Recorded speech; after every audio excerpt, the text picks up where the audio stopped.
Deep throw down the middle. Hardman wide open. Touchdown! Kansas City. A 49-yard bomb on 3rd and 14. Hey everybody, and welcome into The Breakdown. I'm your host, Matt McMullen, and today we're talking about the Chiefs' dominating victory over the Baltimore Ravens that reminded everybody who the defending Super Bowl champs are. There was so much hype coming into this game as arguably the two best teams in the NFL went head-to-head in primetime. And despite the Ravens' high-powered running attack and their league-best defense, the Chiefs executed their will early and often to build an impressive lead, and despite a Ravens rally, there was little doubt who the better team was in this one when the clock hit zeros. There is so much to talk about and several touchdown calls to relive through the voice of Mitch Holthus. But first, let's hear from Coach Reid. So as far as the injuries go, Andrew Wiley was scratched right at the last minute there with a stomach illness, and they hurried him to the hospital and did some tests on him, and things worked out okay, but not feeling very well. Snead hurt his right shoulder. There'll some more things done on that tomorrow, just to see exactly what needs to happen there. Chris Jones tweaked his groin right at the end there. And, we'll just see how it works out for him. I thought a lot of people did a nice job. I'd start with the coordinators and the job that they did putting those game plans together, all three phases. And then I thought the players were tremendous in the job that the way they executed the game. I mean, it was so many people did so many good things. Our defense just was bearing down against what I consider one of the best offenses in this league.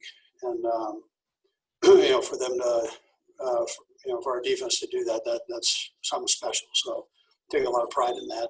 And then offensively, I thought, the guys were able to score some points, which were important. We had the turnover that we wish we had back. We had a nice drive going there, but that's how it goes. But I just thought overall, against a team that I think is as well coached as any team in the league with John Harbaugh and his crew, I just thought it was a well-executed game from the Chiefs' standpoint.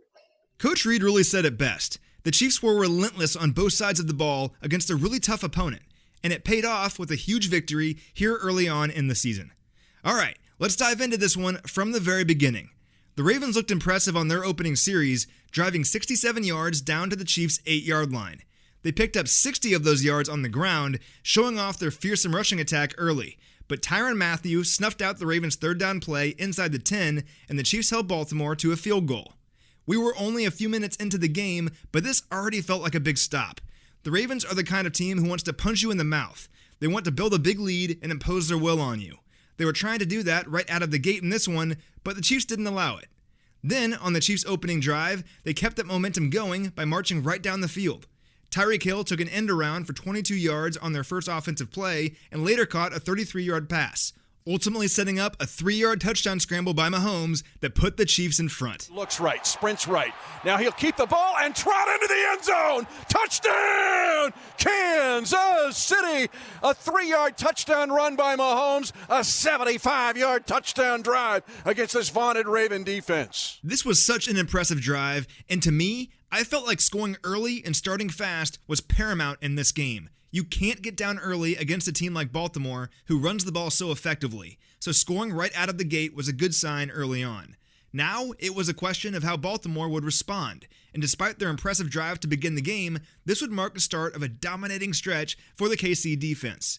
The Ravens couldn't get anything going to start their next drive, and facing a 3rd and 15, the pass rush swarmed Lamar Jackson, and Chris Jones brought him down for the sack. Jackson trying to spin away, being chased. Mike Dana chasing now. Chris Jones chasing, knocks the ball out, but it goes out of bounds. It'll be fumbled back at the 20. It's going to go as a sack and a strip, but the ball went out of bounds. This defense was playing with some juice. And now with the ball back in Patrick Mahomes' hands, the Chiefs had a chance to build that early lead that's so important when playing Baltimore.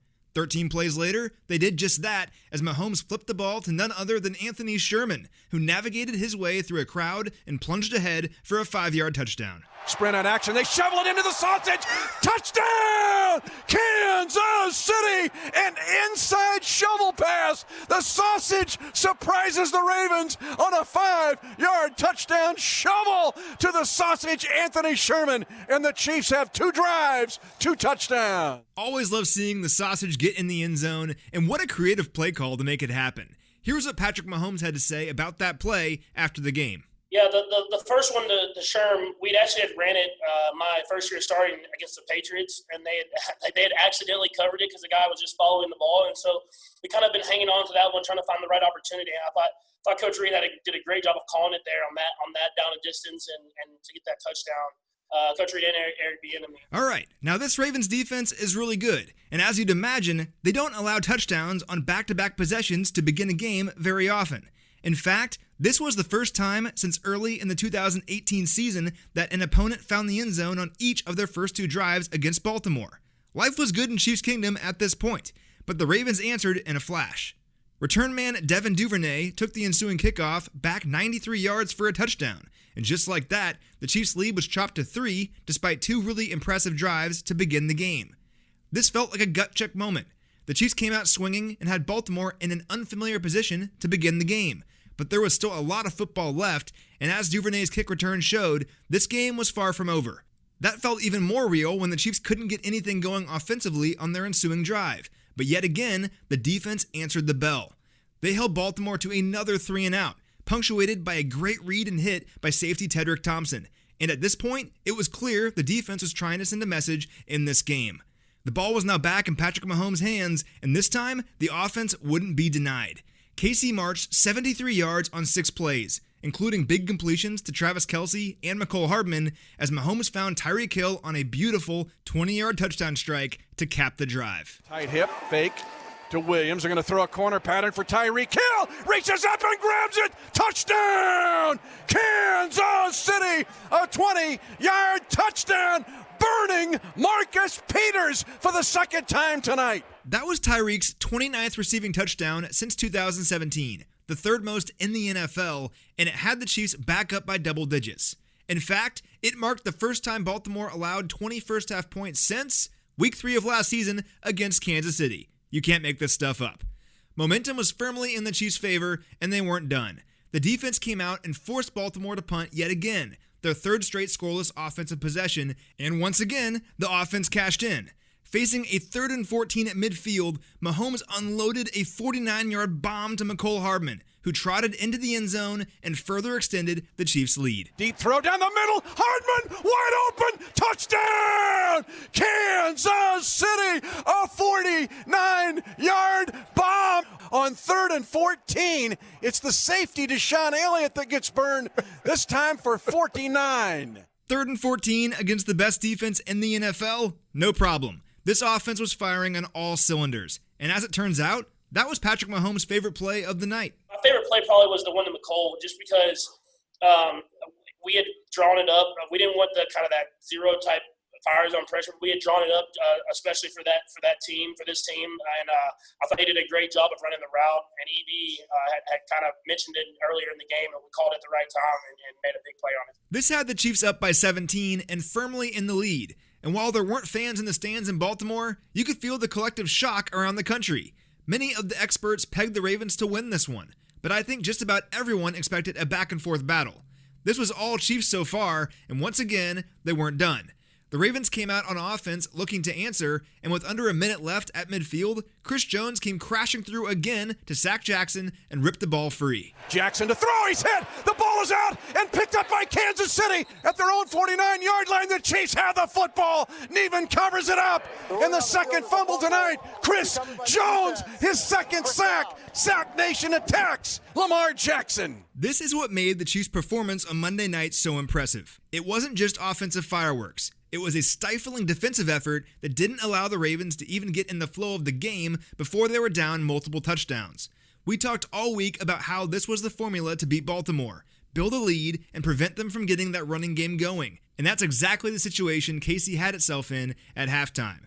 The Ravens did put together a bit of a rally in the second half, pulling within a touchdown early in the fourth quarter, but then Mahomes led a 13-play, 75-yard drive that ended with a touchdown pass to none other than Eric Fisher, yes, offensive tackle Eric Fisher, to effectively seal the game. Fake a handoff, short roll, throwback left, wide open, Eric Fisher, a tackle eligible, Eric Fisher, the fish, jumps out of the pond and goes into the sweet nectar of the end zone. Touchdown, Kansas City on a tackle eligible to Eric Fisher. I mean, how awesome is that? The first overall pick way back in 2013, who does so much dirty work up front, gets rewarded with a touchdown catch and a pretty big moment on Monday Night Football. It's the kind of thing that had Frank Clark, who goes up against Fisher every day in practice, smiling after the game. You watch a guy like that, who watches him in practice. I watched him make the play in practice. I watched the man practice his celebration. And then to finally get out there and, watch it in reality and watch it actually happen, it's dope. How many times you get to see an offensive lineman score a touchdown? Last time I seen one score a touchdown, I think it was, 2014 or something like that. So it's pretty dope, man, seeing my guy getting that touchdown. Hopefully he gets some more, man. He build some trust up with Pat. And speaking of Frank Clark, he put an exclamation point on this one when he sacked Jackson on 3rd and long one drive later. Snap right at the belt of Jackson. Being harassed, Frank Clark takes him down at the 31-yard line. Another loss of 10. Frank Clark was the closer for this team in the postseason, so it felt fitting to have him close out a game between the two top teams in the AFC. This defense was swarming all night long, and in the end, they held Lamar Jackson to just 180 yards of total offense. That's next-level defensive play, and particularly when you're playing Baltimore, that tone is set in the trenches. Here's what Clark had to say post-game about the Chiefs' ability to win up front. Anytime I've played the Ravens since I've been in the league, whether it was Seattle, now here, the last 2 years, every game has been won up front. Whether it was the Ravens or whether it was us, every game has been won up front. And we knew that coming into the game. We had the task given to us at the beginning of the week, by Coach Spags, Coach Reed and everybody else, just telling us that we need to step it up. Last week against the Chargers, it wasn't a good performance overall, but I know being one of the leaders of this defense, I kind of took it to offense because I know our defensive line didn't play as well. As we could have. We did get the W, which is what matters. But, performance, wise, we could have played a lot better. And I feel like we did this week. We held them to what did we give them, 13, I believe, or 10.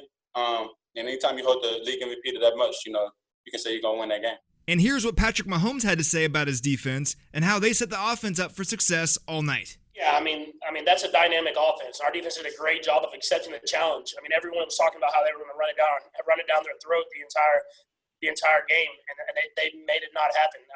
They might have given some yards there at the end of the game, but for the most part of that game, they were stuffing it, getting 3 and outs, and getting the ball back in our hands. And I think if we wouldn't have put the defense in such bad situations those 2 times in the second half, they wouldn't even have given up that many points. We're seeing a narrative here. This Chiefs defense is a proud group. And as good as the Ravens' offense is, as a group defensively, the Chiefs weren't getting much credit heading into this one.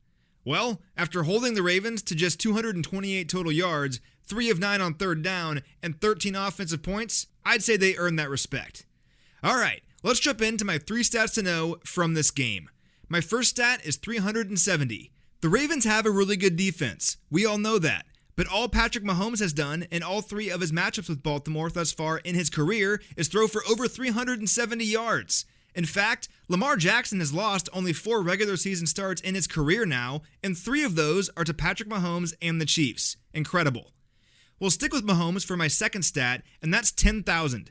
Mahomes reached the 10,000 yards passing mark for his career on Monday, and in just 34 games, he's the fastest player in NFL history to do so. Another day, another record for Mahomes. My final stat is 12. The Chiefs have now won 12 straight games dating back to last November, which is the longest streak in franchise history. Think about this. We have never seen a Chiefs team like this in franchise history. This group is winning at an unprecedented rate, so enjoy this Chiefs kingdom because you deserve it. And with that in mind, Frank Clark knows they're going to get everybody's best shot every time they take the field.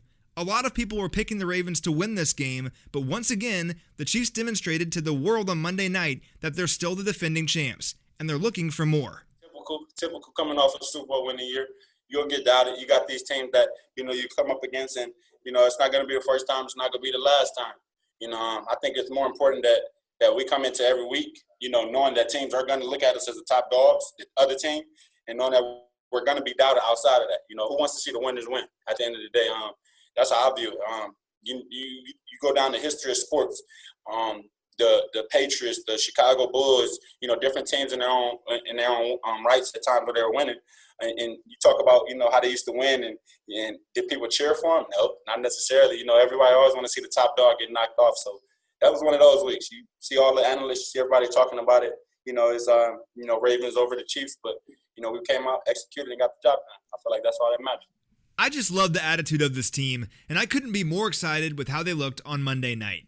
This was a huge game, about as big as a Week 3 matchup can be, and not only does KC now own the tiebreaker over Baltimore, they show that these guys aren't living in the past. They're hungry for more, they're not riding the high of winning the Super Bowl last year, their eyes are looking forward at winning it again.